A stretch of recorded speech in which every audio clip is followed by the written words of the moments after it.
Anthony Yarde versus Ricky Summer, 10 rounds in the 170-pound division. There's a lot at stake here for both men. Let's get into it. Let's start with Anthony Yarde, 23 wins, 3 losses, 22 wins by way of knockout. We last saw Anthony Yarde in the ring against that heavy-handed man, Artur Beterbiev, a fight where many people didn't expect Yarde to last more than 3 rounds. I was like, dang, no love for my guy, Anthony Yarde. But it was a fight where we knew someone was going to get knocked out. Someone was going to get stopped. Artur Beterbiev knocks cats out. That's just what he does. All of his fights, he stopped all of his opponents by a form of knockout or stoppage, whatever the case. He never went a distance in his professional career. Anthony Yarde, except for one fight that went the distance when he fought Lyndon Arthur, but then in the rematch, he came back, fought Lyndon Arthur, and then knocked him out in 4. So you could argue he's won all of his fights by stoppage as well, too. Now, going back to his last fight when he fought Beterbiev, who's not always a fast starter.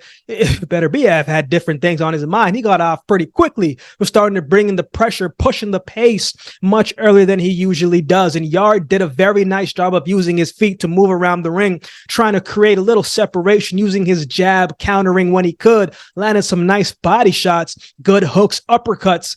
And for the most part, man, came on strong, looked very good in the early half of the fight and did a good job staying off of the ropes, most importantly.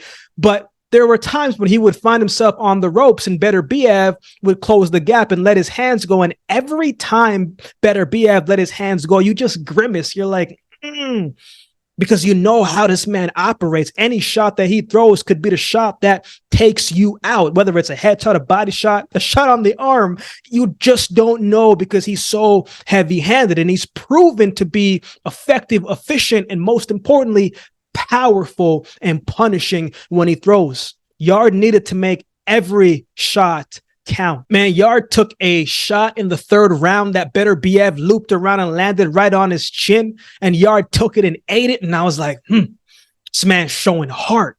The heart is starting to show, the will is starting to show, the determination is starting to come out. And every time that Yarde did seem like he was stealing the momentum, Beterbiev would turn him and steal the momentum back to close out the round. But as the fight was going on, 5th round, 6th round, you could see that Yarde was starting to slow down a little bit. Those punches that Beterbiev was throwing, those punches that Beterbiev was landing or barely missing or grazing the body was starting to add up. And once he got dropped the first time, once Yarde got dropped the first time, it was only a matter of time before we knew what was going to come next. But I have to say, man, Yarde did hurt Beterbiev. Beterbiev had a little cut on his eye. Yarde did land some great shots against Beterbiev. You know, and even though he lost the fight, man, I thought it was a very impressive fight and a very good showing and performance when he fought Beterbiev. I like Yarde, man. So I'm looking forward to seeing how he fares and what he does against Ricky Summers. So let's talk about his opponent, Ricky Summers. 19 wins, 3 losses, 1 draw, 6 wins by way of knockout. He's a few years older than Anthony Yarde. I believe he's 35, 36 years old now. He's fought Dan Aziz and lost by split decision in 2021. He's fought Andre Sterling before that. He lost that fight as well. Now, Summer might not have a lot of power behind his shots, but he can box, man. He uses his reach to his advantage. Good jab, gauges the distance nicely, and doesn't throw a whole lot of punches, not a whole lot of volume guy, but he does work behind the jab. He's very selective. I've seen him even switch hit. I've seen him switch from southpaw to orthodox to southpaw. So he can box from both stances, man, which is always a nice skill set and tool to have in your back pocket. If things aren't working how you expected it to, you can switch and try something else. Summer is a guy who gets stronger as the fight goes on. When he fought Dan Aziz in the beginning stages of the fight, when Aziz was bringing the pressure and letting his hands go consistently, he was having success and his shots were getting through. But when Summer slowed down the pace, right? When he slowed down the pace and started to box and started to use his jab and use his physical advantages, that reach and that size, because he was the bigger man in that fight when he fought Aziz, he was having success. He was taking what was given to him. He's not a guy who's going to take a whole bunch of risk If you let him have success in his spots, in his range, he's going to be comfortable with that. And he'll take it and pick his spots and be comfortable doing just that at range. So he's going to have to find a way to keep Anthony Yarde away from him, man, and to slow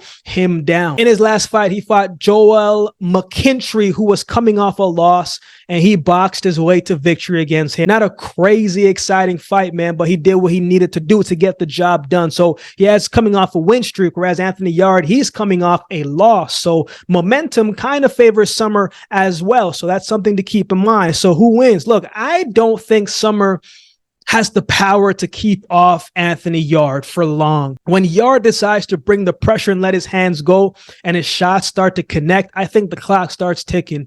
Yarde is more athletic as well too, and he's just more explosive as well too. And I think those are going to be some things that's going to cause Summer some problems. I have Anthony Yarde winning this fight by late stoppage. What are your thoughts on this fight? Who do you have winning this one? Let me know in the comment section below. If you would like to support the channel, there's a couple ways you can do so. You can like, comment, share, and subscribe to the channel. If you would like to support by way of donation, you can find options in the description below. Also, my Cash App handle will be on screen as well. Any amount goes towards the growth of this channel. It will be greatly appreciated. We got a membership section going on the channel. Don't always get to do all the suggested videos you guys suggest in the comment section below, but if you become a member, those suggested videos rise to the top, and I will do my best to get those done for you. Or if you would like to become a member, just support the channel, that would be greatly appreciated as well. Shout out to everybody that continues to like, comment, share, and subscribe to the channel. I appreciate each of you. So with all that being said, if you've been watching the video this long, do me a favor and subscribe to the channel, and we'll definitely see you next.